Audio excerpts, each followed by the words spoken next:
بسم اللہ الرحمن الرحیم۔ بحیثیت مسلمان کے میرا دین و ایمان کیا ہے؟ ایک بہت ضروری سوال ہے۔ میرا دین محمد الرسول اللہ صلی اللہ علیہ وسلم کا دین ہے۔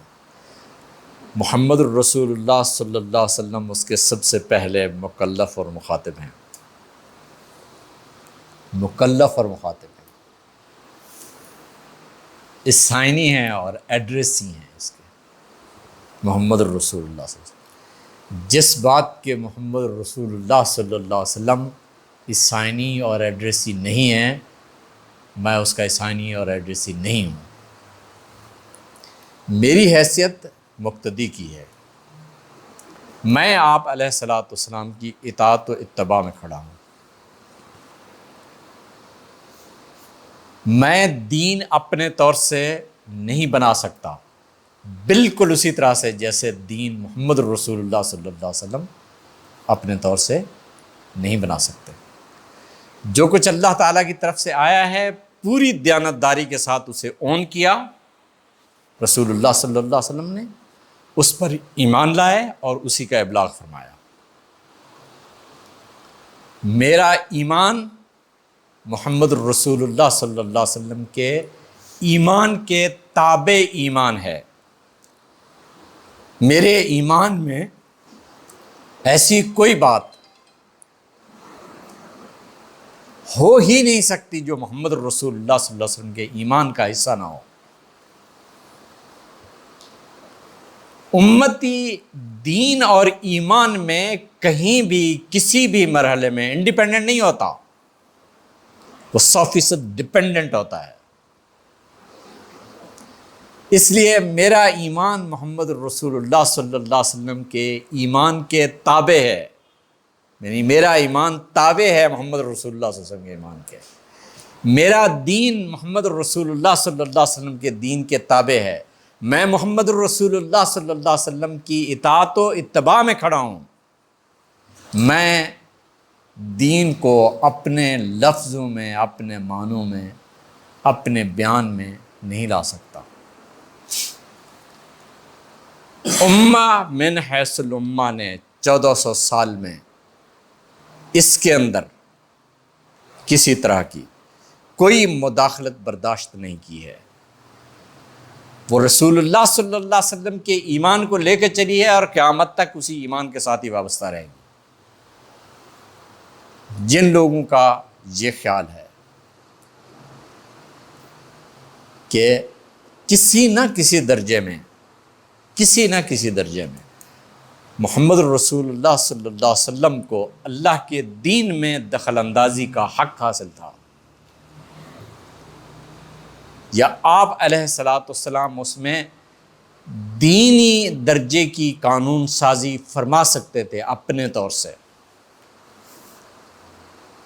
وہ پیغمبر علیہ الصلوۃ والسلام کے ایمان کے تابع ایمان نہیں رکھتے۔ ان کا ایمان انڈیپینڈنٹ ایمان ہے۔ جب میرا ایمان محمد رسول اللہ صلی اللہ علیہ وسلم کے ایمان کے تابع ایمان ہو اور میں اس حقیقت کو سمجھوں، تو یہ بات یاد رکھیے کہ قرآن مجید کو بھی وہی کچھ سمجھنا مجھ پر واجب ہے جو کچھ محمد رسول اللہ صلی اللہ علیہ وسلم سمجھے۔ اور قرآن مجید اگر مجھ پر وہ کچھ واضح نہیں کرتا جو محمد رسول اللہ صلی اللہ علیہ وسلم پر واضح کیا ہے، تو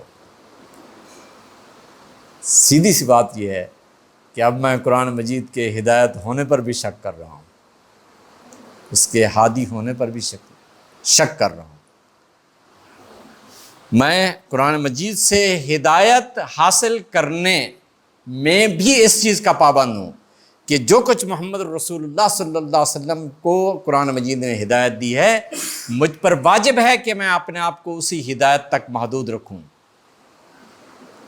میں اس سے اپنی کوئی ہدایت نہ جنریٹ کروں۔ دنیا میں بیشتر معاملات ایسے ہیں، دنیا کے بے شمار معاملات ایسے ہیں جہاں میں اپنے فہم فراست سے کام لیتا ہوں۔ مجھے حکومت چلانی ہے، میں اپنے طور سے حکومت چلاؤں گا۔ میں اپنے حالات کو دیکھ کر فیصلہ کروں گا، میں اکارڈنگ ٹو دس سچویشن اس کو کاؤنٹر کروں گا سچویشن کو۔ لیکن جب اللہ کا حکم آ جائے گا، اللہ کا حکم آ جائے گا،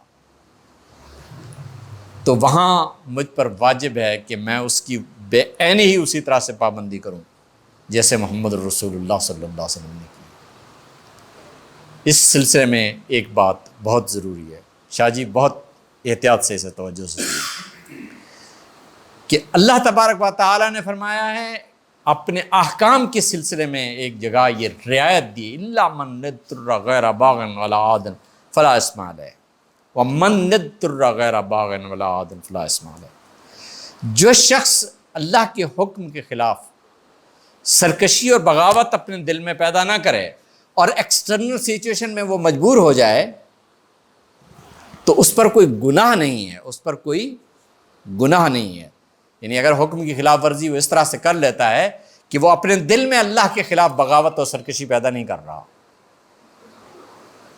اور حالات سے مجبور ہو کے اس نے کوئی کام کیا ہے، تو اللہ فرماتا ہے اللہ اس پر کوئی گناہ نہیں ہے۔ یاد رکھیے یہ انفرادی معاملہ ہے، یہ انفرادی معاملہ ہے، ریاست اس کا کوئی حق کسی کو نہیں دے سکتی، ریاست یہ رعایت نہیں دے سکتی ہے۔ اجتماعی سطح پر میں اس اجتماعی لیول پر بھی میں اگر اس حق کو یا اپنے اس پریولیج کو اپنے لیے ایک راستہ بنا دوں تو اجتماعی زندگی فنا ہو کے رہ جائے گی، اسلامی کبھی نہیں رہے گی۔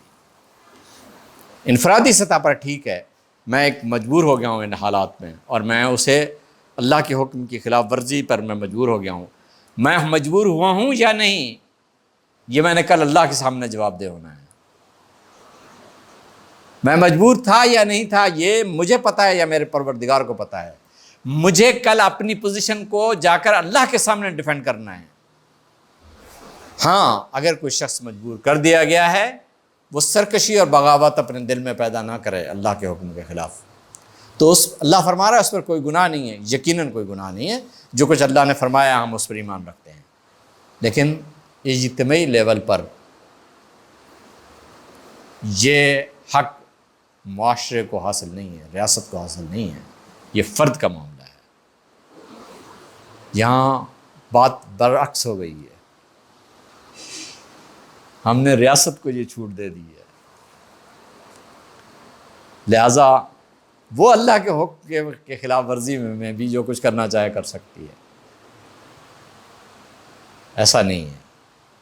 اللہ تبارک و تعالیٰ نے جو اجازت دی وہ من اضطر غیر باغ، جو کوئی شخص فرد واحد اس حالات میں ہو جاتا ہے اس کے لیے ہے۔ اجتماعی سطح پر نبی علیہ الصلوۃ والسلام نے آپ صلی اللہ علیہ وسلم کی زندگی میں کوئی ایک واقعہ بھی آپ ایسا نہیں بتا سکتے، ایک واقعہ بھی ایسا نہیں بتا سکتے آپ جس میں جناب علیہ الصلوۃ والسلام نے اجتماعی سطح پر لوگوں کو اس حوالے سے معاف فرما دیا ہو یا اس اختیار کو انجوائے کیا ہو اجتماعی سطح پر بحیثیت ریاست کے حکمران کے، ایسا نہیں۔ یہ فرد کا معاملہ ہے، فرد کی حیثیت سے آپ جانتے ہیں اور آپ کا رب جانتا ہے۔ اس حقیقت کو بہت اچھے طریقے سے سمجھنے کی کوشش کی ہے۔ والسلام علیکم ورحمۃ اللہ۔